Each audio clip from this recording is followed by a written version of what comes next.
जरा सोचो, पूरी दुनिया में एक इंसान सिर्फ एक कंगारू के साथ अकेला रह जाए। कुछ ऐसा ही होता है हमारी आज की कहानी में। कहानी की शुरुआत में उए नाम का एक आदमी रॉकेट में बैठकर चांद पर जा रहा था, लेकिन फिर इसी दौरान पाई नाम का एक बहुत बड़ा एस्ट्रॉयड धरती की तरफ मुड़ गया। ये उस एस्ट्रॉयड से भी बड़ा था जिसने धरती पर डायनासोर्स को खत्म किया था। इससे बचने के लिए इंसानों ने एक प्लान बनाया। चांद पर जिस स्पेस स्टेशन में उए जा रहा था, उस स्पेस स्टेशन को भी इसी चक्कर में बनाया गया था। उसके अंदर कई खतरनाक आधुनिक हथियार थे जिनकी मदद से एस्ट्रॉयड को तबाह करके उसके मलबे को चांद की ग्रेविटी की मदद से धरती से दूर खींच लिया जाएगा। 8 साल तक लगातार मेहनत करने के बाद आखिरकार इंसान इस मिशन में कामयाब हो गए और अब अपना काम खत्म करने के बाद उए और उसके सभी साथी वापस धरती पर आने के लिए तैयार थे। पर वापस आने से पहले उए अपनी कमांडर जिंग के सामने अपने प्यार का इजहार करना चाहता था और इसी चीज की तैयारी के लिए उसने अपने कमरे में जाके हेडफोन्स में गाने लगाए और एक लेटर लिखना शुरू कर दिया। उसी वक्त जू नाम के एक एस्ट्रोनॉट ने घबराते हुए कमांडर जिंग को एक खबर दी। दरअसल ऐन वक्त पर उनके हथियारों में कुछ गड़बड़ी हो गई थी। अगले आधे घंटे में पाई एस्ट्रॉयड का सारा मलबा चांद पर गिरने वाला था। ये खबर मिलते ही कमांडर जिंग ने तुरंत ही स्पेस स्टेशन को खाली करने के ऑर्डर्स दे दिए, जिसके बाद सभी लोग पूरी रफ्तार से अपने अपने रॉकेट्स की तरफ भागने लग गए। लेकिन वहीं यूए अभी भी अपना लव लेटर लिखने में लगा हुआ था और कानों में लगे हेडफोन्स की वजह से उसे कोई वार्निंग अलार्म भी सुनाई नहीं दिया। पर कुछ ही मिनटों के बाद उसकी नजर पहले रॉकेट पर पड़ी, जिसे देखते ही वो पूरी रफ्तार से बेस स्टेशन की तरफ भागा।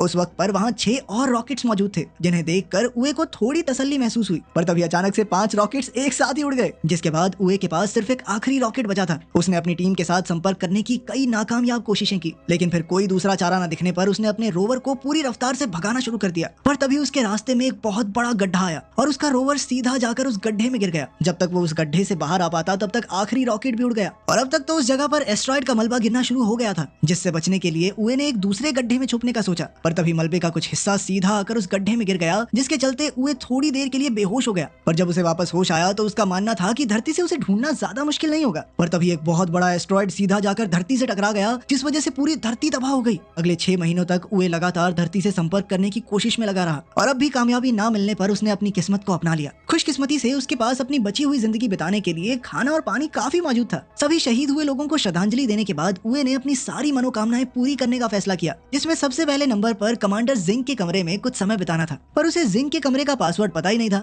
और वहीं उसकी दूसरी ख्वाहिश थी चांद की सतह पर सर्फिंग करना। शुरुआत में तो वो बहुत बुरी तरह गिरता पड़ता रहा, पर कई दिनों तक लगातार कोशिश करने के बाद वो सर्फिंग करने में कामयाब हो गया। लेकिन अब भी उसे जिंग के कमरे का पासवर्ड नहीं मिला था और अब तो गुस्से में आकर उसने उस दरवाजे को ही उड़ा दिया। जिसके बाद उसने जिंग की एक तस्वीर के साथ डेट पर जाने का फैसला किया, जिस दौरान उससे गलती से जिंग के चेहरे के ऊपर केचप गिर गया और इसी मौके का फायदा उठाते हुए उसने जिंग की तस्वीर को किस कर लिया। पर वो इस बात से अनजान था कि उस वक्त स्पेस स्टेशन की पूरी टीम उसे अपने नए हेडक्वार्टर्स से देख रही थी और उसकी यह हरकत देखकर सभी लोगों ने अपना मुंह मोड़ लिया। और वहीं दूसरी तरफ जिंग ये देखकर पूरी तरह हैरान थी, पर नेटवर्क बिगड़ने की वजह से उस वक्त वो सिर्फ उए को देख ही सकते थे और क्योंकि उए किसी खतरनाक मुसीबत में नहीं लग रहा था, इसीलिए जिंग ने उए का रेस्क्यू मिशन कैंसिल करने का फैसला किया। पर तभी चेयरमैन यांग ने उन्हें बताया कि सरकार ने अगले 30 दिनों में उए की इस नई जिंदगी को दुनिया भर में दिखाने का फैसला किया। असल में एस्ट्रॉयड के धरती से टकराने के बाद 30% जमीन पानी में डूब चुकी थी, जिसके चलते सभी लोगों की जिंदगी पूरी तरह से बदल गई थी और अब सरकार उए के जरिए लोगों के अंदर एक नई उम्मीद जगाना चाहती थी कि देखो, ये आदमी अकेला फंसा हुआ है फिर भी जिंदगी जी रहा है ना। लेकिन एस्ट्रोनॉट जू उए को इस काम के काबिल नहीं मानता था, जिस पर जिंग ने उसे बताया कि वो लोग उए की आवाज को डब करके दुनिया के सामने लाने वाले हैं ताकि वो अपनी मर्जी से उससे चीजें बुलवा सकें।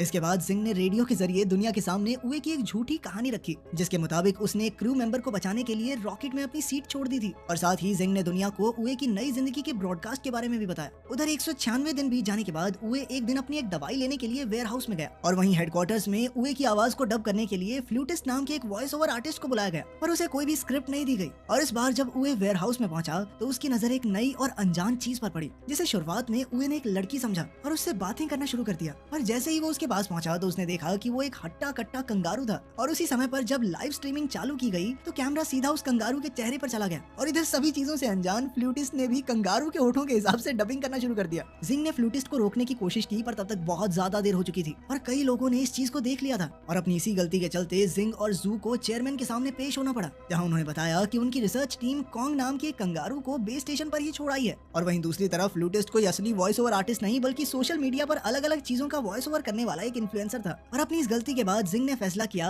कि वो लोग वीडियो की डबिंग करने की बजाय उसे एक कहानी की तरह सुनाएंगे। उधर स्पेसशिप में कॉन्ग को अपने पास बुलाने के लिए उए ने एक फीमेल कंगारू का रूप लिया, पर जैसे ही कॉन्ग को उसकी असलियत के बारे में पता चला तो उसने उए को पीटना शुरू कर दिया, जिसे देखकर फ्लूटिस्ट जोर जोर से हंसने लग गया। इसके बाद जिंग ने सारी गलती की जिम्मेदारी अपने सर ले ली, पर तभी उसे एक और खबर मिली कि स्पेसशिप में कॉन्ग और उए के बीच एक फाइटिंग मैच होने वाला था। इसके बाद सभी लोग बड़े ही ध्यान से उस मैच को देखने में लग गए, पर तभी कॉन्ग ने अपनी ताकत दिखाते हुए उए को पेट मार के बेहोश कर दिया दिया। उसकी इस हालत को देखकर जिंग ने उए से बात करने की कोशिश की और जब होश आने पर उसने कम्युनिकेशन चैनल पर लाइंस देखी तो वो खुशी से रोने लग गया। किसी को सुन ना पाने के बावजूद भी उसे इस बात की खुशी थी कि धरती पर लोग जिंदा हैं। आपस में समझौता करने के बाद उन दोनों ने अपने रोवर में बैठकर एक टूटे हुए अपोलो 18 के पास जाने का फैसला किया ताकि वो उसका इस्तेमाल लूनर स्टेशन पर पहुंचने के लिए कर सकें, जहां पर एक रॉकेट मौजूद था जिसकी मदद से वो वापस धरती पर चले जाएंगे। इधर उए ने अपनी पूरी ताकत लूनर डॉग को ढूंढने में लगा दी जो उए की मदद कर सकता था। इसके बाद उए ने अपना पूरा ध्यान स्पेसक्राफ्ट को फिर से बनाने में लगा दिया, जिसे देखकर सभी लोग काफी हैरान थे। और जब जिंग ने उसकी फाइल चेक की तो उसे पता चला कि असल में वो एक फ्लाइट डायनामिक्स इंजीनियर था जो कि फिलहाल मेंटेनेंस डिपार्टमेंट में काम कर रहा था। अपने 282वें दिन उए ने बताया कि उनके टूटे हुए इंजन की वजह से उनके रोवर की एक वेट लिमिट थी, जिसके चलते उसे कॉन्ग को वहीं छोड़कर आगे बढ़ना पड़ेगा। पर फिर भी कॉन्ग उसे जबरदस्ती वापस अपने बेस पर ले आया। पर तभी उए को याद आया कि वो यहाँ मौजूद एक हथियार को प्रोटोटाइप इंजन की तरह इस्तेमाल कर सकते हैं, लेकिन इसमें काफी ज्यादा खतरा था। पर इसके बावजूद भी कॉन्ग उसका साथ देने के लिए तैयार था। उसकी ये बात सुनकर एस्ट्रोनॉट जू ने पूरी टीम को बताया कि ये काम हो जरूर सकता है, पर सूरज ढलने से पहले उसे बेस पर लाना काफी ज्यादा मुश्किल था, क्योंकि प्रोटोटाइप इंजन सोलर पावर से काम करता था और चांद का एक दिन धरती के 14 दिनों के बराबर होने के बावजूद भी अगर उए उसे लगातार ड्राइव करता रहा तो भी वो वहाँ तक नहीं पहुँच पाएगा। सबका मानना था कि ये काम नहीं हो सकता। पर सूरज ढलते ही उए ने उल्टी तरफ ड्राइव करना शुरू कर दिया। दरअसल वो सूरज की रोशनी से बाहर इसलिए नहीं जा सकता था क्योंकि चांद पर सूरज हटते इतनी ज्यादा ठंड हो जाती है कि वो मारा जाता। और ये देखते ही जिंग समझ गई कि उए लगातार सूरज का पीछा करने वाला है ताकि उसके पास पूरे 41 दिनों का समय हो जाए। पर 28वें दिन ही कॉन्ग और उए पूरी तरह से थक चुके थे और इसीलिए उन दोनों ने एक दूसरे को आपस में रस्सी से बांध लिया था। और कई दिनों तक लगातार ड्राइव करने के बाद वो लोग आखिरकार इंजन तक पहुंच ही गए। वहाँ पहुंचते ही कॉन्ग ने लगातार एक बटन को दबाना शुरू कर दिया, पर खुशकिस्मती से वो कोई उल-जलूल बटन नहीं, बस इंजन चेक बटन था। और उसकी इन्हीं खतरनाक हरकतों की वजह से उए ने उसे कार्ट के अंदर ही बंद कर दिया। इसके बाद वो दोनों वापस अपने बेस के लिए निकल गए, पर रास्ते में कॉन्ग का कार्ट इंजन से अलग हो गया। और जब तक उए को इस चीज का एहसास हुआ तब तक काफी समय बीत चुका था। उए जानता था कि अगर वो कॉन्ग को लेने के लिए वापस गया तो सूरज की रोशनी उसके हाथ से निकल सकती है। उए ने एक बार तो कॉन्ग को वहीं छोड़कर आगे बढ़ने का फैसला किया और उसकी हरकत देखकर सभी लोग काफी हैरान थे। पर कुछ ही मिनटों बाद वो पूरी रफ्तार से वापस कॉन्ग की तरफ मुड़ गया और थोड़ी देर तक वापस चलने के बाद वो आखिरकार कॉन्ग तक पहुंच ही गया। पर अब सभी कैलकुलेशंस के बाद सबका मानना था कि वो लोग समय रहते वापस नहीं लौट पाएंगे। इसीलिए जिंग ने सभी लोगों को जल्द से जल्द लूनर डॉग को ढूंढने का आदेश दिया ताकि उसकी बैटरी की मदद से उए वापस अपने बेस तक पहुंच सके। इधर काफी समय से बिना सोए लगातार गाड़ी चलाने की वजह से उए और कॉन्ग दोनों ही काफी ज्यादा थक चुके थे। पर तभी सूरज ढलने की वजह से अब उनके पास सिर्फ 5 घंटे की बैटरी बची थी। पर तभी लूनर डॉग अचानक से एक्टिवेट हो गया, पर पावर सेविंग मोड में होने की वजह से वो उन दोनों को नहीं ढूंढ सकता था। उधर बेस से 55 किलोमीटर दूर बैटरी खत्म होने की वजह से कैबिन पूरी तरह से जम चुका था और मजबूरन उए और कॉन्ग को शिप से बाहर आना पड़ा। उधर एस्ट्रोनॉट जू ने लूनर डॉग का कंट्रोल अपने हाथ में लेकर उसे उए तक पहुंचाने का फैसला किया, पर रास्ते में ही बैटरी खत्म होने की वजह से लूनर डॉग एक बहुत बड़े गड्ढे में गिर गया, जिसे देखकर धरती पर सभी लोग बहुत निराश थे। उधर उए और कॉन्ग तारों को देखते हुए आपस में बातें कर ही रहे थे कि तभी उए एक बार फिर से जिंग की यादों में खो गया। और तभी थोड़ी देर बाद जब उसे होश आया तो उसने देखा कि कॉन्ग एक कांच की रिफ्लेक्शन का पीछा करते हुए इधर उधर भाग रहा था। इससे उए को एक आइडिया आया और उसने कॉन्ग की पीठ पर एक स्लेज बांध दिया, जिसके बाद उसकी सर्फिंग प्रैक्टिस बहुत काम आई। अब वो दोनों बड़ी ही तेजी से आगे बढ़ रहे थे, पर तभी उनके सामने एक बहुत बड़ा गड्ढा आ गया, जिसे पार करने के लिए उए ने बड़ी ही चालाकी से नाइट्रोजन टैंक्स का इस्तेमाल किया। उसकी ये कामयाबी देखकर धरती पर सभी लोग काफी ज्यादा खुश थे और अब उन सभी में एक नई उम्मीद जाग गई थी। दूसरी तरफ अपनी बहादुरी की वजह से उए को धरती पर कई सम्मान मिले, जिन्हें लेने के लिए चेयरमैन खुद जाया करते थे। तभी जिंग ने चेयरमैन को बताया कि आने वाले 3 महीनों में कम्युनिकेशन लाइंस ठीक होने वाली थी, जिसके बाद वो लोग उए से संपर्क कर सकते हैं। धीरे धीरे चीजें वापस से ठीक होने लगी थी, पर कोई ये नहीं जानता था कि पाई एस्ट्रॉइड का एक बहुत बड़ा हिस्सा अभी भी खतरा बनकर उन सभी का इंतजार कर रहा था। उधर उए और कॉन्ग आपस में खेल रहे थे कि तभी कॉन्ग ने गलती से कुछ तारों को छू दिया,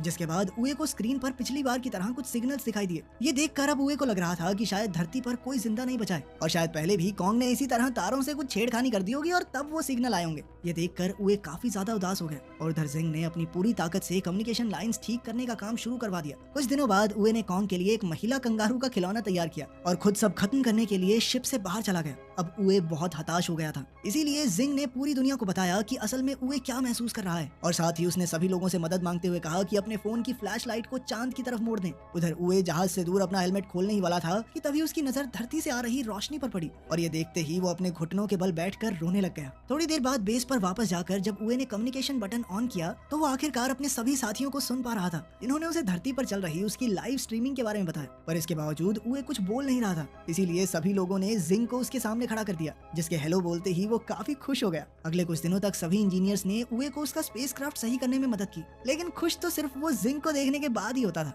और आखिरकार स्पेसक्राफ्ट तैयार होने के बाद एक रात उए को जिंग से अकेले बात करने का मौका मिल गया, जिस दौरान उसने उए को बताया कि उसने मेंटेनेंस डिपार्टमेंट सिर्फ और सिर्फ उसी की वजह से ज्वाइन किया था। असल में उए पहले इस डिपार्टमेंट में काम करने के लिए तैयार नहीं था, पर तभी उसकी नजर पास से गुजर रही जिंग पर पड़ी और जिंग को देखते ही उसे प्यार हो गया। अब उसने सोच लिया था कि भाई चांद पे तो मैं जाके रहूंगा, इस बंदी के साथ रहना है तो रहना है। जिसके बाद वो मेंटेनेंस डिपार्टमेंट में छोटा सा काम करने को भी तैयार हो गया। उसकी ये बात सुनकर जिंग ने भी उसे बताया कि उस दिन रॉकेट में बैठते वक्त उसने उए को भागते हुए देख लिया था, और अफसोस वो उस वक्त उसका इंतजार नहीं कर सकती थी। उनकी इस बातचीत की वजह से किसी का भी ध्यान धरती की तरफ बढ़ रहे एस्ट्रॉइड के ऊपर नहीं गया। अगले दिन कॉन्ग और उए अपने घर वापस आने के लिए पूरी तरह तैयार थे, और अपनी टीम की मदद से उन्होंने आखिरकार स्पेसक्राफ्ट को सही सलामत लॉन्च भी कर लिया, जिसे देखकर सभी लोग काफी ज्यादा खुश थे, क्योंकि उए और कॉन्ग चांद पर 923 दिन बिताने के बाद आखिरकार स्पेस स्टेशन में पहुंच गए थे। और तभी जू ने एक अर्जेंट मीटिंग बुलाकर सभी को पाई के उस बड़े हिस्से के बारे में बताया जो तेजी से उनकी तरफ बढ़ रहा था। और वहीं चेयरमैन का मानना था कि सिर्फ एक ही आदमी उन्हें इस खतरे से बचा सकता है, क्योंकि उसके जहाज का इंजन अपने आप में एक हथियार था। वो आदमी कोई और नहीं बल्कि उए ही था। ये सुनते ही जिंग ने कंट्रोल रूम में जाकर लाइव स्ट्रीमिंग को बंद कर दिया, जिसकी वजह से सभी लोग काफी हैरान थे। पर इससे पहले कि वो उए से बात करती, उसे पहले ही इस खतरे के बारे में पता चल गया था। असल में उसने हेडफोन्स के जरिए उनकी सारी बातें सुन ली थी, और अब वो जानता था कि मिसाइल्स में इंजन्स ना होने की वजह से उसे खुद उन मिसाइल्स को एस्ट्रॉइड से टकराना पड़ेगा, और मिसाइल के एक्टिवेट होने से पहले उसे अपने स्पेसक्राफ्ट में वापस भी आना होगा। इस मिशन में उसके जिंदा बचने के चांसेस बहुत ज्यादा कम थे, पर इसके बावजूद भी वो इस काम को करने के लिए तैयार हो गया, क्योंकि वो जानता था कि अब धरती को बचाने की जिम्मेदारी उसी के कंधों पर है। पर साथ ही उसने जिंग को कहा कि अगर वो मर गया तो अपने लिए किसी और को ढूंढ ले, क्योंकि वो उसे अकेले उदास जिंदगी बिताते हुए नहीं देखना चाहता। उए के हामी भरते ही धरती पर सभी लोगों को अंडरग्राउंड बंकर्स में जाने के आदेश दे दिए गए। इसके बाद उए ने सबसे पहले कॉन्ग को उसकी सीट से बांध दिया ताकि वो सही सलामत धरती पर पहुंच सके, लेकिन कॉन्ग अपने दोस्त के साथ ही रुकना चाहता था। दोनों के अलग होते ही उए का सामना कई सारे पत्थरों से हुआ, और उन्हीं में से एक पत्थर से टकराने के बाद उसका स्पेसक्राफ्ट गोल गोल घूमने लग गया, जिसे रोकने के लिए उए ने अपने कंपार्टमेंट को क्राफ्ट से अलग कर दिया। जिसके बाद मिसाइल्स तो एकदम ठीक थी, पर अब उनका इंजन अलग हो चुका था। तभी जिंग ने उसे बताया कि पाई का वो हिस्सा उसके करीब से होकर गुजरने वाला था, और वो किसी भी हाल में उए की बलि नहीं चढ़ाना चाहती। पर यह बात सुनते ही उए ने उसे बताया कि उसे अभी सिर्फ धरती को बचाने के बारे में सोचना चाहिए, और साथ ही उए ने अपने जहाज को एस्ट्रॉइड की तरफ मोड़कर लाइव स्ट्रीम को शुरू करने को कहा। इसके बाद उसने मिसाइल्स को डिटैच करते हुए सबके साथ के लिए उनका धन्यवाद किया। साथ ही उसने सबको बताया कि वो हमेशा सोचता था कि या तो आगे वाले मरेंगे या फिर पीछे वाले, बीच में काम करना एकदम सेफ है, लेकिन आज वो धरती और उस एस्ट्रॉइड के बीच में खड़ा हुआ था। इसके बाद वो जिंग का पसंदीदा गाना गाते हुए पूरी रफ्तार से एस्ट्रॉइड की तरफ बढ़ने लग गया, जिसे देखकर जिंग के साथ साथ सभी लोग रो रहे थे। उसके एस्ट्रॉइड के पास पहुंचते ही जिंग ने मिसाइल्स का बटन दबाने की नाकामयाब कोशिश की, और उस वक्त उसके दिमाग में सिर्फ उए के साथ बिताए हुए कुछ पल ही घूम रहे थे। पर तभी उए ने उसे उसकी जिम्मेदारी याद दिलाते हुए बटन को दबाने को कहा, जिसके कुछ ही सेकंड बाद एक बहुत बड़ा धमाका हुआ और वो एस्ट्रॉइड छोटे छोटे टुकड़ों में बिखर गया। वो छोटे छोटे टुकड़े धरती से टकराते हुए तारों की तरह लग रहे थे, जिन्हें लाखों लोगों के साथ साथ कॉन्ग भी देख सकता था। तभी भीड़ में मौजूद एक लड़के ने अपनी छोटी बहन को बताया कि आज वो लोग अपने घर सिर्फ मून मैन की वजह से जा पाएंगे। अगले 10 सालों में सभी की मेहनत की वजह से धरती वापस सही हो चुकी थी। और तभी स्पेस प्रोग्राम की नई चेयरमैन लैसी ने सभी को बताया कि अब इंसान एक बार फिर से चांद पर जाने वाले हैं, और उधर सिंह भी एक बार फिर चांद पर जाने के लिए तैयार थी, जहां पहुंचते ही उसे उए के चांद पर बिताए हुए पल दिखाई दे रहे थे, जिन्हें देखते हुए उसकी आंखों में खुशी के आंसू थे। इसके बाद अपनी एक साथी के साथ धरती को देखते हुए उसने बताया कि 10 साल पहले फटे एस्ट्रॉइड का मलबा आज धरती के चारों तरफ एक रिंग की तरह घूम रहा था, जो उन्हें हमेशा हमेशा मून मैन की याद दिलाता रहेगा। अगर आपको मौका मिले तो क्या कभी पृथ्वी से बाहर जाना चाहेंगे? कमेंट्स में जरूर बताना। मिलते हैं